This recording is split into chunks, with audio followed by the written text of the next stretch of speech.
আচ্ছা, আমরা আজকে কথা বলবো সেরিব্রোস্পাইনাল ফ্লুইডকে নিয়ে।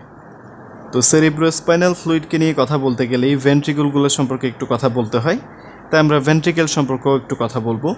কিন্তু আজকে আমাদের মূলত ফোকাস থাকবে সেরিব্রোস্পাইনাল ফ্লুইড এর উপরে। তো তাহলে শুরু করা যাক। প্রথমেই জানা যাক যে সেরিব্রোস্পাইনাল ফ্লুইড বলতে কী বোঝায়। সেরিব্রোস্পাইনাল ফ্লুইড বলতে এমন একটা ফ্লুইডকে বোঝায় যেটা ক্লিয়ার, কালারলেস এবং এটা একটা মডিফাইড টিস্যু ফ্লুইড, যেটা কিনা আমাদের সেন্ট্রাল নার্ভাস সিস্টেমের ভেতরে এবং সেন্ট্রাল নার্ভাস সিস্টেমের চারপাশে অবস্থান করে। তাহলে আমরা কি বললাম? আমরা বললাম যে সেরিব্রোস্পাইনাল ফ্লুইড একটা clear, colourless, modified tissue fluid, যেটা আমাদের সেন্ট্রাল নার্ভাস সিস্টেমের ভেতরে এবং তার চারপাশে থাকে। সেন্ট্রাল নার্ভাস সিস্টেম বলতে কী বোঝায়? আমাদের ব্রেইন এবং স্পাইনাল কর্ডকে বলা হয়ে থাকে সেন্ট্রাল নার্ভাস সিস্টেম। তাহলে আমরা সেরিব্রোস্পাইনাল ফ্লুইড সম্পর্কে জানলাম। এই সেরিব্রোস্পাইনাল ফ্লুইডকে সংক্ষেপে বলা হয়ে থাকে যে CSF। আমরা CSF বলতে এখন থেকে সেরিব্রোস্পাইনাল ফ্লুইডকে বুঝবো। গেল। এর পরবর্তী কথা হচ্ছে, এই যে ভেন্ট্রিকল বললাম, সেই ভেন্ট্রিকল আসলে কি? ভেন্ট্রিকল আর কিছুই না, ভেন্ট্রিকল হচ্ছে আমাদের ব্রেইন এবং স্পাইনাল কর্ড মানে সেন্ট্রাল নার্ভাস সিস্টেম এর কিছু ক্যাভিটি এর নাম। তাহলে ভেন্ট্রিকল বলতে মূলত বোঝানো হয় আমাদের ব্রেইন এবং স্পাইনাল কর্ড এর ক্যাভিটিগুলোকে।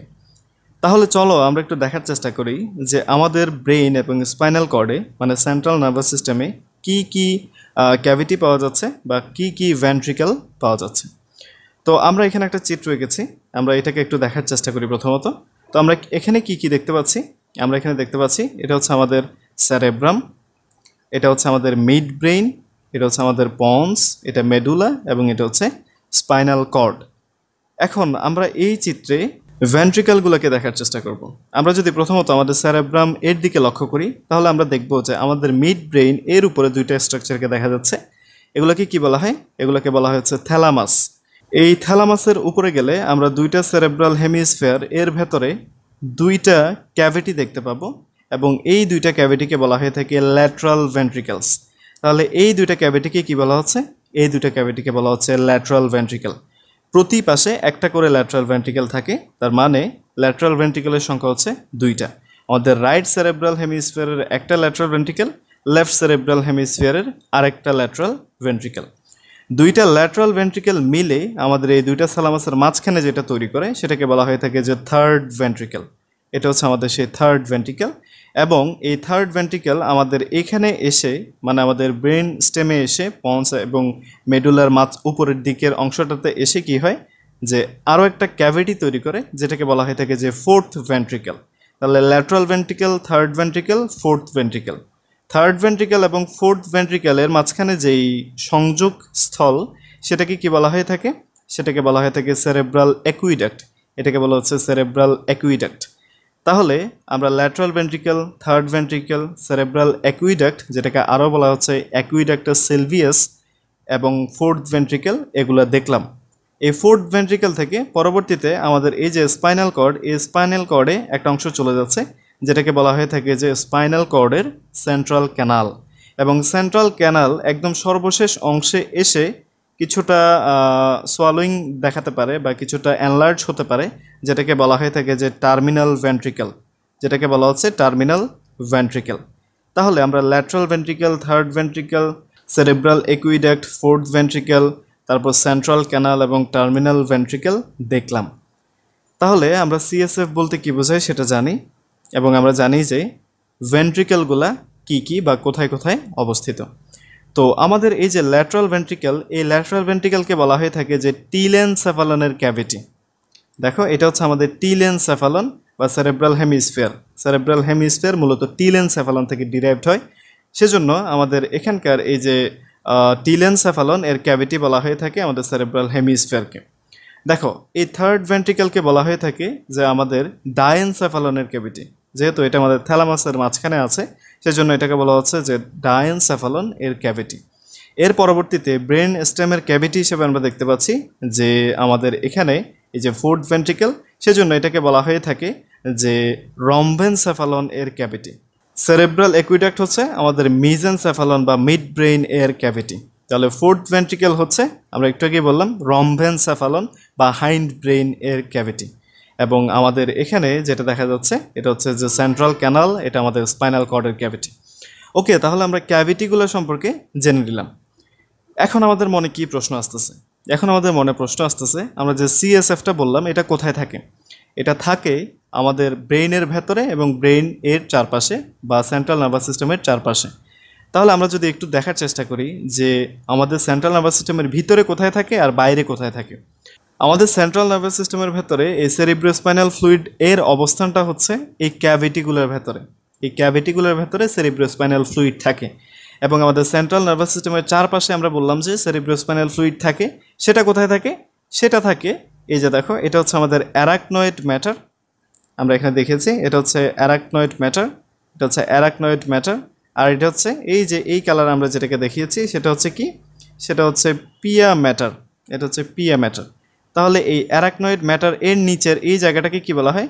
এই জায়গাটাকে বলা হয়ে থাকে যে সাব অ্যারাকনয়েড স্পেস। এই সাব অ্যারাকনয়েড স্পেস এর ভেতরে কি থাকে? এর ভিতরে সেরিব্রোস্পাইনাল ফ্লুইড বা সিএসএফ থাকে। তাহলে সিএসএফ কোথায় থাকে? সিএসএফ থাকে ব্রেইন এবং স্পাইনাল কর্ডের ভেন্ট্রিকলগুলোর ভেতরে, ক্যাভিটিগুলোর ভেতরে, এবং আমাদের সেন্ট্রাল নার্ভাস সিস্টেমের চারপাশে কোথায় থাকে? সাব অ্যারাকনয়েড স্পেসে। সাব অ্যারাকনয়েড স্পেসে এছাড়াও আরও কিছু জিনিসপত্র থাকতে পারে, আমরা একটু জেনে নিই। যেহেতু আমরা বললাম যে সিএসএফ থাকে এখানে, আর কি থাকতে পারে? এখানে আমাদের যে ব্লাড ভেসেলগুলো আছে সেই ব্লাড ভেসেলগুলো এখানে থাকে। তাহলে আমরা একটা গ্রস ধারণা নিলাম যে সেরিব্রোস্পাইনাল ফ্লুইড এটা বলতে কি বোঝায়, এটা কোথায় থাকে, আমরা এটা জেনে নিলাম। এখন আমাদের মাথায় যে প্রশ্নটা আসতেছে সেটা হচ্ছে যে সেরিব্রোস্পাইনাল ফ্লুইডটা আসে কোত্থেকে? কোথায় থাকে তো দেখলাম, বাট এগুলো তৈরি হয় কিভাবে বা আসে কিভাবে? তো আমরা এখন সেই প্রসেসটাকে দেখার চেষ্টা করব। দেখো, আমরা যদি প্রথমত আমাদের ল্যাটারাল ভেন্ট্রিকলগুলোর দিকে একটু লক্ষ্য করি তাহলে আমরা দেখব যে এখানে কিছু জিনিসপত্র দেখা যাচ্ছে, তাই না? এবং আমরা থার্ড ভেন্ট্রিকলের রুফ এর দিকে দেখলেও দেখবো যে এখানে কিছু জিনিসপত্র দেখা যাচ্ছে। এবং আমরা ফোর্থ ভেন্ট্রিকলের রুফ বা ছাদের দিকে দেখলেও দেখবো যে আমরা এখানে কিছু জিনিসপত্র দেখা যাচ্ছে। এখন এগুলাকে কি বলা হয়ে থাকে? এগুলোকে বলা হয়ে থাকে করয়েড প্লেক্সাস। একটা নতুন শব্দ চলে আসলো, ঘাবড়ানোর কিছু নেই, আমরা এটা এক্সপ্লেইন করবো একটু পরেই। দেখো, করয়েড প্লেক্সাসগুলো থেকেই মূলত আমাদের সেরিব্রোস্পাইনাল ফ্লুইড তৈরি হয়। এখন জানা উচিত যে করয়েড প্লেক্সাস বলতে তাহলে আসলে কি বোঝায়। দেখো, আমরা সেটা বোঝার জন্য এখানে একটা স্কেমেটিক ডায়াগ্রাম এঁকেছি এবং আমরা খুব ভালোভাবে বোঝার চেষ্টা করব যে সেরিব্রোস্পাইনাল ফ্লুইড যে করয়েড প্লেক্সাস থেকে তৈরি হয় তার স্ট্রাকচারটা সম্পর্কে। দেখো, এটা হচ্ছে আমাদের পিয়া ম্যাটার, মেনিনজিস এর সবচাইতে ভেতরের লেয়ার। এবং আমরা এখানে কালো কালারে যে অংশটা দেখতে পাচ্ছি এটা হচ্ছে আমাদের ব্রেইন সাবস্টেন্স। এটা হচ্ছে আমাদের ব্রেইন সাবস্টেন্স। এখন দেখো কি হয় যে এই ব্রেইন এর ভেতরে আমরা দেখাচ্ছি এই কালারে যেটাকে দেখাচ্ছি, এখানে ভেতরে দেখো এখানে যেটাকে দেখাচ্ছি এটা হচ্ছে ধরো একটা ভেন্ট্রিকল, যে কোনো একটা ভেন্ট্রিকল, ধরলাম ল্যাটারাল ভেন্ট্রিকল বা ফোর্থ ভেন্ট্রিকল, যে কোনো একটা ভেন্ট্রিকল। তো কি হয় যে আমাদের এখানে কিছু আর্টারি আসে, দেখো কিছু আর্টারি আসতেছে, এগুলোকে বলা হয়ে থাকে যে করয়েডাল আর্টারি।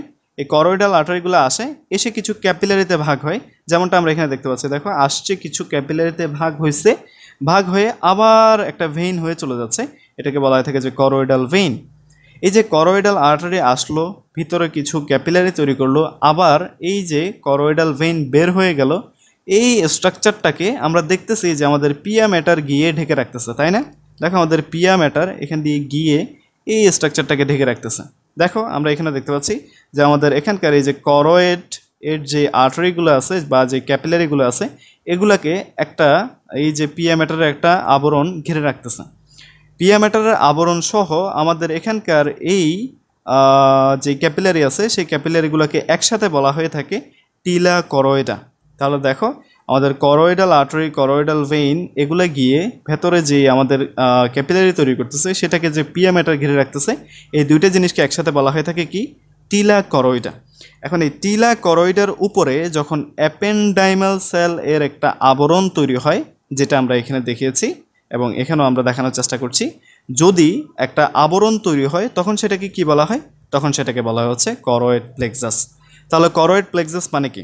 করয়েড প্লেক্সাস মানে করয়েডাল আর্টারি যাবে, করয়েডাল আর্টারি গিয়ে কিছু ক্যাপিলারি তৈরি করবে, করয়েডাল ভেইন আসবে এবং এটাকে যদি পিয়া ম্যাটার ঘিরে থাকে তাহলে সেটাকে আমরা বলবো টিলা করয়েডা। আর টিলা করয়েডাকে যদি অ্যাপেন্ডাইমাল সেলগুলো এসে ঘিরে বা অ্যাপেন্ডাইমাল সেলগুলোর একটা লেয়ার যদি এটার উপরে আসে তাহলে আমরা এটাকে পুরোটাকে কি বলবো? পুরোটাকে তখন বলবো হচ্ছে করয়েড প্লেক্সাস। তাহলে এটা হচ্ছে আমাদের একটা করয়েড প্লেক্সাস। আচ্ছা, এখানে আরও একটা কথা আমরা চাইলে জানতে পারি, এই যে আমরা ভেন্ট্রিকেলগুলোর নাম জানলাম, এই ভেন্ট্রিকেলগুলোর এই যে লাইনিং, এই লাইনিংটা কে তৈরি করে থাকে? এই লাইনিংটা তৈরি করে থাকে কিছু অ্যাপেন্ডাইমাল সেল। অ্যাপেন্ডাইমাল সেল আমরা এখানেও দেখলাম যে এগুলো হচ্ছে আমাদের সেই অ্যাপেন্ডাইমাল সেল, যেগুলো আমাদের করয়েড প্লেক্সাসকে আবৃত করে রাখতেছে। তাহলে আমরা ইনিশিয়ালি একটা কথা বলেছিলাম যে করয়েড প্লেক্সাসগুলো থেকে সেরিব্রোস্পাইনাল ফ্লুইড তৈরি হয়। আমরা এখন কি করলাম?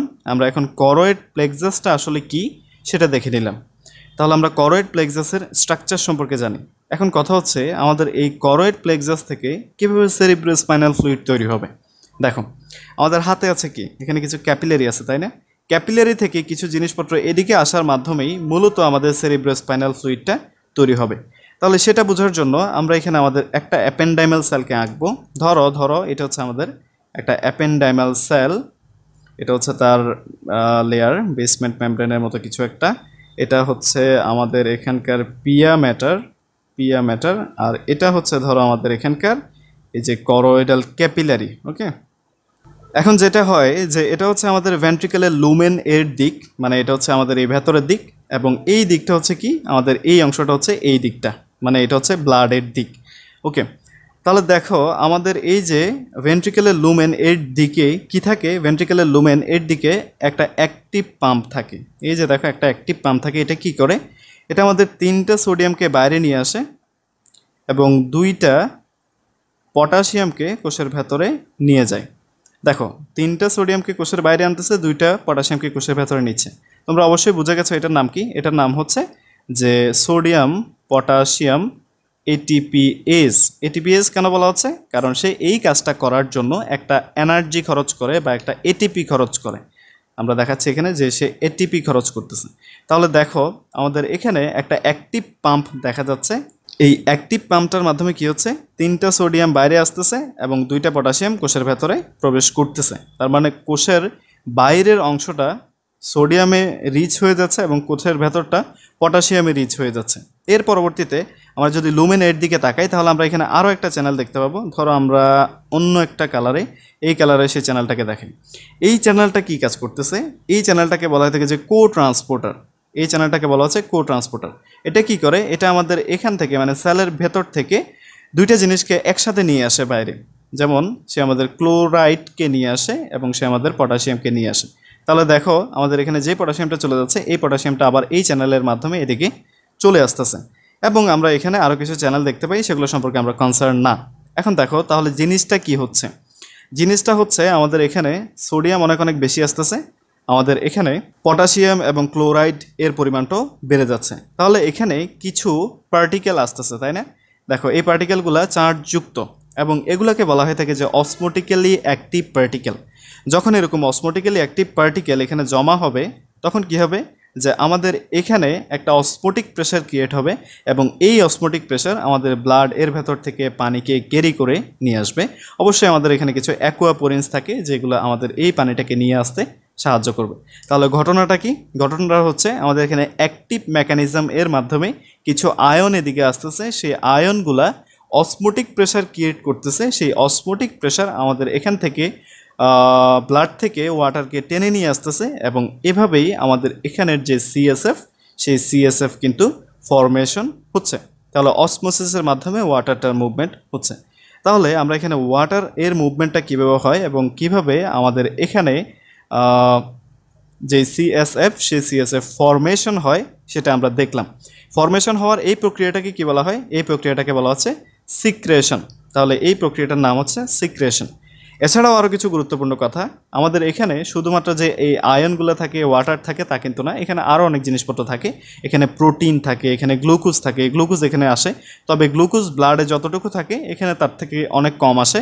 ব্লাডে যতটুকু গ্লুকোজ থাকে তার প্রায় 3/2 অংশ আমরা আমাদের এই সিএসএফ এর ভেতরে দেখতে পাই। তাহলে আমরা ইতিমধ্যে কি জানলাম? ইতিমধ্যে আমরা জানলাম যে সেরিব্রোস্পাইনাল ফ্লুইড বলতে কী বোঝায়। সেরিব্রোস্পাইনাল ফ্লুইড কোত্থেকে তৈরি হয়? করয়েড প্লেক্সাস থেকে তৈরি হয়। কিভাবে তৈরি হয় আমরা সেটাও দেখে ফেললাম। এখন আমরা যদি জানতে চাই যে আমাদের এই যে সেরিব্রোস্পাইনাল ফ্লুইড, এই সেরিব্রোস্পাইনাল ফ্লুইড এর কম্পোজিশনগুলো কী কী, এর ভেতরে কী কী থাকে। আমরা একটু আগে দেখলাম যে এর ভেতর কিছু আয়ন্স থাকতেছে, এর ভেতরে কিছু ওয়াটার থাকতেছে। ওয়াটার এর পরিমাণটা অনেক অনেক বেশি থাকে এবং কিছু সলিড পার্টিকেল থাকে, যেমন কি থাকে, কিছু প্রোটিন থাকতে পারে। প্রোটিন কতটুক থাকতে পারে, বলা হচ্ছে যে 15 থেকে 45 মিলিগ্রাম প্রতি ডেসিলিটার এর ভেতরে থাকতে পারে। তারপর থাকতে পারে হচ্ছে গ্লুকোজ। আমরা একটু আগে দেখলাম যে গ্লুকোজ ব্লাডে যতটুকু থাকে তার 3/2 অংশ থাকতে পারে। ব্লাডে কতটুকু থাকে, ব্লাডে সাধারণত 100 মিলিগ্রাম থাকে। তাহলে আমাদের এখানে গ্লুকোজ এর পরিমাণটা কতটুকু হবে, 50 থেকে 85 মিলিগ্রাম প্রতি ডেসিলিটার বা 100 ml পাওয়া যাচ্ছে। এর পরবর্তীতে আমরা দেখতে পাচ্ছি ক্লোরাইড পাওয়া যায় এখানে, এখানে আরও পাওয়া যায় বিভিন্ন ধরনের সেল। এখানে খুব গুরুত্বপূর্ণ কথা, এখানে একটা খুব গুরুত্বপূর্ণ সেল পাওয়া যায়, সেটা কি, সেটা হচ্ছে লিম্ফোসাইট পাওয়া যায় এখানে। এখানে কি পাওয়া যায়, লিম্ফোসাইট পাওয়া যায়। এখন এই লিম্ফোসাইটগুলা কোত্থেকে আসে, মনে রাখবা লিম্ফোসাইট আমাদের এই ভেন্ট্রিকেলগুলো থেকে আসে না। লিম্ফোসাইট আসে যখন আমাদের এখানকার এই সেরিব্রোস্পাইনাল ফ্লুইডটা এখানে চলে আসবে, মানে স্পাইনাল কর্ডের ভেতরে চলে আসবে, তখন এখান থেকে কিছু লিম্ফোসাইট যাইতে পারে। কতটুক লিম্ফোসাইট যাইতে পারে, লিম্ফোসাইট 0 থেকে 3 লিম্ফোসাইট যাইতে পারে প্রতি কিউবিক মিলিমিটারে। ওকে, প্রতি কিউবিক মিলিমিটারে আমরা চাইলে 3টা করে লিম্ফোসাইট পেতে পারি। তাহলে আমরা সেরিব্রোস্পাইনাল ফ্লুইড কি, এটা কোথায় থাকে, এটা কোথায় থেকে তৈরি হয়, এটা কিভাবে তৈরি হয়, এটার কম্পোজিশন কি, আমরা সব কিছু দেখে ফেললাম। এখন আমরা দেখি যে আমাদের এই করয়েড প্লেক্সাস থেকে যে সিএসএফ বা সেরিব্রোস্পাইনাল ফ্লুইড তৈরি হচ্ছে, এটা কীভাবে মুভ করে বা এদিক সেদিক কীভাবে যাতায়াত করে, আমরা সেটাকে একটু দেখি। দেখো,